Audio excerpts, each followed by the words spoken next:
All right, guys, welcome to episode 45 of the Ridiculously Lame Wrestling Show. I am Robert Lentini. We are going to be going over the November 6th episode of AEW Dynamite. And I got to say, just right off the jump, this show wasn't too bad. There was some painfully bad moments on this show, but otherwise, there was also some great moments as well that helped build toward Full Gear later this month. So we're going to start off with the opening segment. And that is MVP, Bobby Lashley, Shelton Benjamin, no longer the Hurt Business. They are now the Hurt Syndicate in AEW, and holy shit, do they already look like stars. It's amazing. The aura these guys have in AEW, they outshine 95% of the roster, if not even more, already. It's kind of crazy how just dead the crowd was for certain spots in tonight's show and how lively they were and energetic they were for the Hurt Syndicate's promo. MVP cut this promo. Bobby Lashley and Shelton Benjamin didn't say a word. MVP referred to, Lashley's MMA career, that he's 19-0, whatever, huge pop. Called Shelton Benjamin the standard of excellence, and as he's proven over the past few weeks here in AEW, he's one of the fiercest competitors in the ring. Huge pop. MVP got a huge pop for himself as well. And he said, if the Hurt Syndicate presents you with a business card, it's a life-changing opportunity. However, if you don't accept it, this is what happens. And they showed Bobby Lashley beating down Swerve Strickland on last week's AEW Dynamite. Cue Swerve Strickland and Prince Nana interrupting. They got a bunch of security guards trying to prevent him from getting down to the ring. Swerve Strickland grabs the microphone and says, Bobby Lashley, Full Gear. And that was it. Again, Lashley and Benjamin didn't say a word, but they look like stars. Swerve Strickland interrupts, just says, I want Lashley at Full Gear. There you go. That's a hell of a match. I'm looking forward to it. I don't think Swerve Strickland can beat Bobby Lashley just on a booking, just logically, you don't have Lashley debut with a loss in AEW, but should be fun, should be a good match, and, the Hurt Syndicate are already stars. It's amazing that WWE did not want to reunite these guys and just let this faction fritter away. They're stars. They're a real faction, and this was a professional wrestling promo to open AEW Dynamite, and I really enjoyed it. Let's talk about some stuff I didn't really enjoy. Darby Allin and Orange Cassidy. Orange Cassidy's got black sweatpants now instead of the denim sweatpants because he's in a bad mood or whatever about the Blackpool Combat Club, or now known as the Deathriders. That was official, where they have the logo. Jon Moxley's been trademarking that or whatever. Now they're the Deathriders. I guess Blackpool Combat Club is no more. So Orange Cassidy and Darby Allin face Claudio Castagnoli and Pac tonight. The match was thrown out quickly. The Deathriders, Jon Moxley and Wheeler Yuta interfered. The Conglomeration of all people make the save because whatever, the Orange Cassidy's in that faction, and Mark Briscoe's there to help him. I wish it went two ways there when Mark Briscoe was in that ladder match or whatever against Chris Jericho. I wish someone from the Conglomeration helped out, but I'm glad they're helping out Orange Cassidy here. Then this goes right into a trios match, which has just made me want to just drive into a wall. This trios match, a no honor trios match. The Learning Trees, Chris Jericho, Brian Keith, the bounty hunter Brian Keith, and Big Bill versus the Conglomeration, Mark Briscoe, Ishii, and Kyle O'Reilly. Ishii pinned Jericho in this match. It was called a no honor trios match. It was table spots, but we got ladder war, no honor match, all this Ring of Honor shit too. I don't care. And this match went on for an eternity. It felt like, and the finish was, I think, Ishii pinned Jericho in the finish, but Kyle O'Reilly also put Big Bill through a table. Big Bill was trying to choke slam him. O'Reilly counted into a guillotine choke, and they crashed through the table. But Jesus, I don't know why this match needed 15 minutes or whatever. It felt like an eternity. And I just don't care about Jericho versus Ishii, Conglomeration versus Deathriders. What? Just the Jon Moxley faction. He's feuding with these mid-level guys, and he's also the current AEW World Champion. I don't understand what they're doing with that. I don't, Jon Moxley versus Orange Cassidy at Full Gear. This isn't the route I'd go to make that match feel more entertaining. I wouldn't be getting more important. I wouldn't be getting the Conglomeration involved. I thought this sucked. Then they cut backstage, and Jon Moxley cuts this promo that Wheeler Yuta and Orange Cassidy aren't friends. Wheeler Yuta isn't Orange Cassidy's friend anymore just because he slept on his couch years back and they helped each other during their careers. He's a soldier in my mission. And that was that promo. I'm not into the Death Riders. I like Jon Moxley. I'm not sold on this yet. I'm gonna give it a chance. I'm not gonna just crap on it. But it's not getting the job done for me. I don't know what they're trying to do. Just get rid of Orange Cassidy. I don't understand what their mission is here. To reform AEW by attacking Trent. I'm not invested yet. They need to do something here soon to get this rivalry jacked up before Full Gear. It's just getting a little tedious. Adam Cole, Bay faced Malakai Black. This was a great back and forth match. Took a while for the crowd to get invested. It is a weird crowd because they were all into the booms by Adam Cole, and then when the bell rang, it was like in a library. But thankfully, Cole and Malakai Black, through their talent, their tremendous in-ring talent, got the crowd back on their side. Back into the match. Malakai hit the end, or the Black Mass, what it used to be called in WWE, but Cole kicked out. Malakai was just confused. Cole hit the Panama Sunrise, and then he hit him like. Then this is the end of the match here. Malakai Black is pretty much done. He's just dazed. It's just think of like Ric Flair and Shawn Michaels, where Ric Flair's just begging for the super kick to put him out of his misery. Malakai Black sits in the middle of the ring and says, come on, do it. Like, he was so, just couldn't believe that he couldn't put Cole away with his finisher, the end, the Black Mass, that he just was like, just end this. He just felt like he gave up, and Cole hit the boom, and then they hugged after the match. And then Fightful Select has a report that just came out that Malakai Black's contract's ending soon. So was that his send-off? I know Buddy Matthews just re-signed. Did they just send...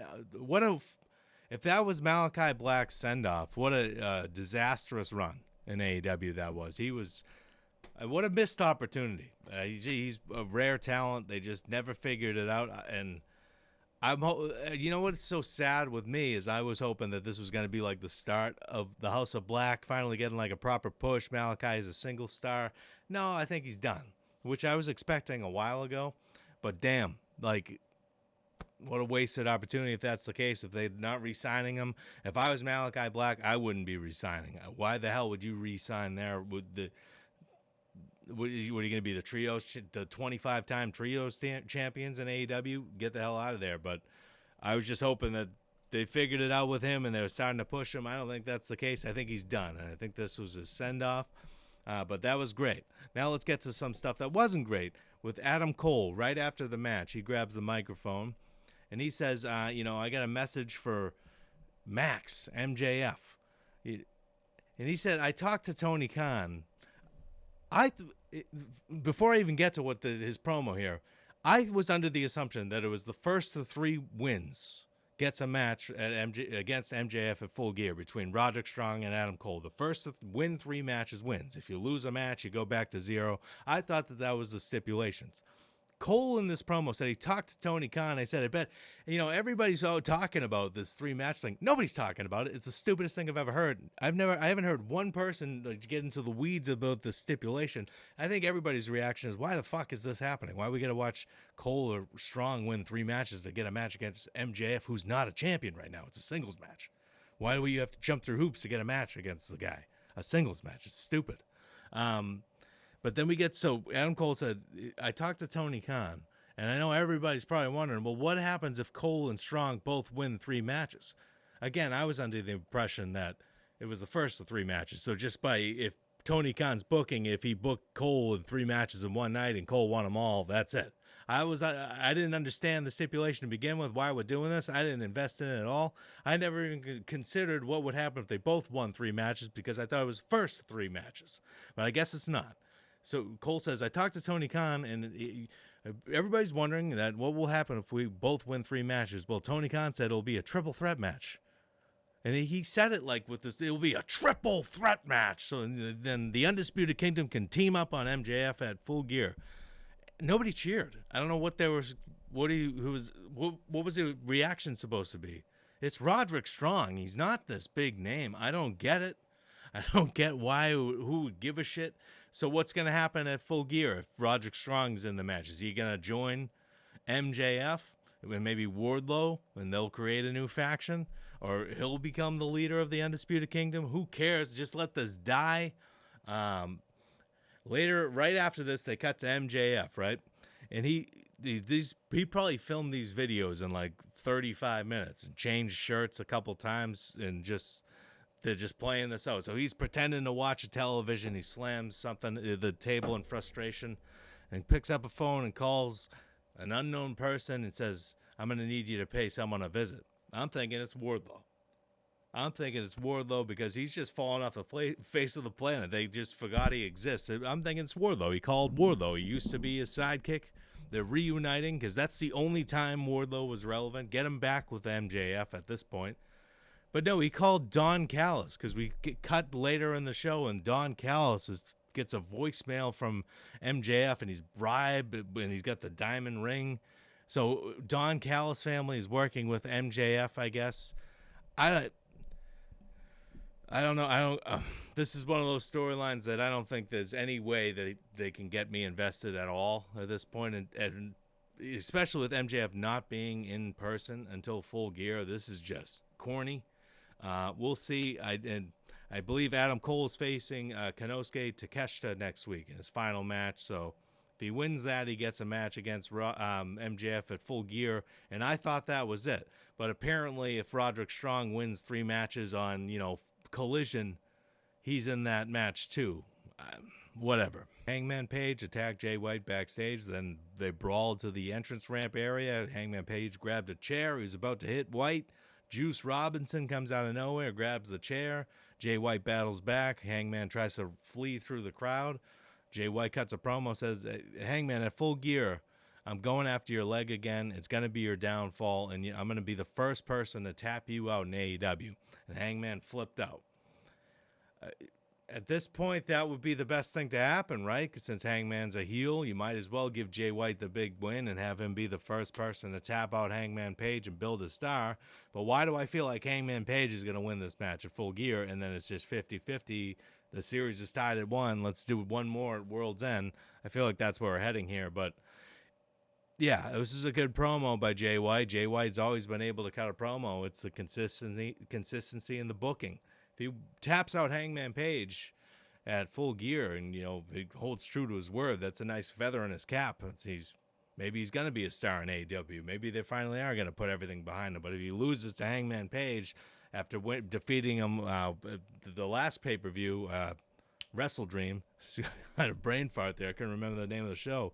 It's just 50-50 booking and nothing was accomplished. So we'll see. Another backstage attack here. Kamille and TBS champion Mercedes Mone tried to hit Kris Statlander with the car. Statlander was able to avoid it, slam Mone on top of the car, beat Kamille down.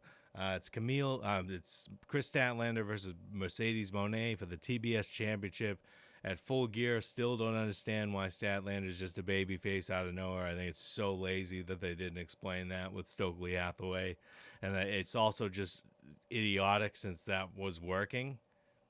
But yeah, you could have turned Hathaway and with Statlander as babyface, because I think Hathaway was a great pairing. I just wasn't a fan of that, but we'll see. I wouldn't. They're not going to take the title off Mone, I don't think, but I wouldn't mind seeing it. Her title reign's been a bore. Her whole run in AEW has been a bore since March. So I don't know what the hell they'll do with that. For what she's getting paid and the amount of attention she's bringing to the product doesn't match up. So Christian Cage tried to explain why Kip Sabian was a part of the patriarchy now. He cut to a video of him running backstage, a recent episode of Dynamite, Claudio and Pac waiting there for him. And Sabian apparently saved him from a attack from the Deathriders and ruining his chance to become AEW champion because he has that contract. And then this is supposed to be a face-to-face with Hook. The patriarchy, Christian Cage have a bunch of security surrounding the ring, and Hook comes to the entrance ramp. He said, "We just admit you were the one who attacked my father." And Cage did admit it, and he just called he called Taz, someone who finally made it. When he made it to the big stage, he crumbled out under the pressure and became a commentator. And Taz knew that I was the one to attack him, but he didn't tell you because he didn't want you to become involved with me, because he knows that I can take you to greater heights than your own father can. And then he just said, I wish your father was dead. Hook rushed the ring. Cage escapes. Hook beats down Sabian, beats down everyone. Red drums all around. German suplexes, the only two things I've ever seen Hook do. And or over the head suplexes, or T-bone suplexes, whatever the hell his dad did. And the red rum and to a security guard, and that was it. So it's Hook versus Cage, I'm assuming, at Full Gear. This was an okay promo. Christian Cage is unbelievable. He's just a wonderful heel, especially with this your dead father role. There's the ridiculous things he says, but Hook can't talk. Hook can't cut a promo, and he could use a manager. If anyone could use a manager, it's Hook. Penelope Ford versus Jamie Hayter. Man, this was a very solid match, but the main issue is the crowd. They just botched Jamie Hayter's return, having her show up at the All In London 2024 kickoff show. What a waste. That was in line to become just a huge, like, the face of AEW's women's division before she got hurt. And to have this as her comeback and this feud that has sucked with Penelope Ford, whatever. Jamie Hayter hit a great Haterade on Ford in this match for the pinfall victory, but it went on too long for the crowd investment. It was just dull, no energy. Nobody's really behind Hayter right now in the crowd because you didn't have her return as a star. She's an afterthought now, and that's ridiculous. It should be your face of your women's division, Tony. I don't know what you're doing. And then we get to the main event, which I also really enjoyed. I thought the show started fantastic and ended on a high note as well. It was Kyle Fletcher and Konosuke Takeshita from the Don Callis family versus Ricochet and a mystery opponent, a mystery tag team partner. I was thinking it was going to be Mark Davis this whole time. That would be such a bummer. Like, Mark Davis is a great wrestler, just to have him build as a mystery tag team partner. But he had that conflict with Kyle Fletcher last week. It would have made sense, but I'm glad they didn't go in that direction. The return of Powerhouse Hobbs happened tonight. He was Ricochet's mystery tag team partner. Huge pop. Another guy who should be a main event star by now. It was obvious to everybody watching when AEW first started that that's your future. And hopefully this time they're actually going to build him up. The explanation, he was thrown in the Don Callis family. He's been thrown in QT Marshall's TMZ dumbass faction, if you remember that. His Powerhouse Hobbs with the QT Marshall back in the day, for whatever reason that took place. Now he was in the Don Callis family. Leave him alone. Or put him with Hathaway. Anyone, or just leave him alone. You should just leave Powerhouse Hobbs alone because the man's a star. He's just a behemoth of a man. Towers over everybody on the roster, maybe besides Lashley now. Like, build him up to be a big star. You already botched it with Wardlow. Figure out how to get it right with Powerhouse Hobbs. But enough about that little rant there. He came back. He looked great. He teamed with Ricochet.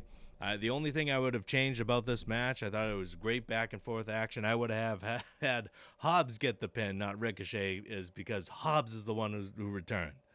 I would not have Ricochet pin Takeshita in this match, but it makes sense for if Ricochet is still vying for that international title.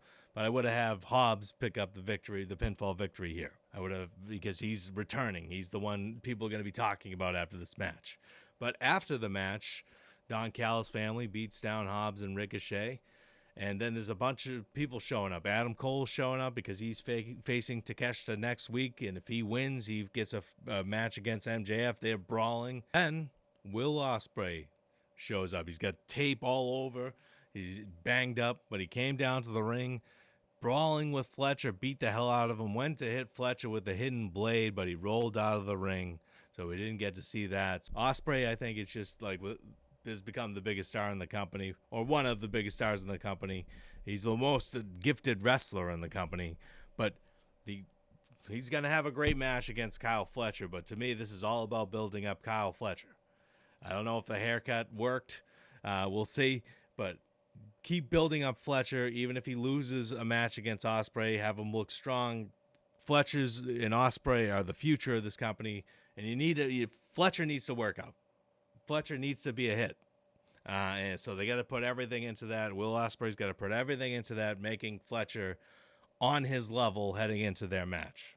But overall, this is a pretty damn solid episode of Dynamite. I thought the main event delivered. I liked Hobbs' return. I liked the post-match angle. I liked MVP and the Hurt Syndicate's promo. I liked Adam Cole versus Malakai Black. I didn't like Adam Cole's promo after. I can't stand it if that was Malakai Black's send-off, but I think it was, because they had so many opportunities to do something with Malakai Black, and for whatever reason, it didn't happen. Same with Miro, same with Andrade, just the same with a lot of these guys.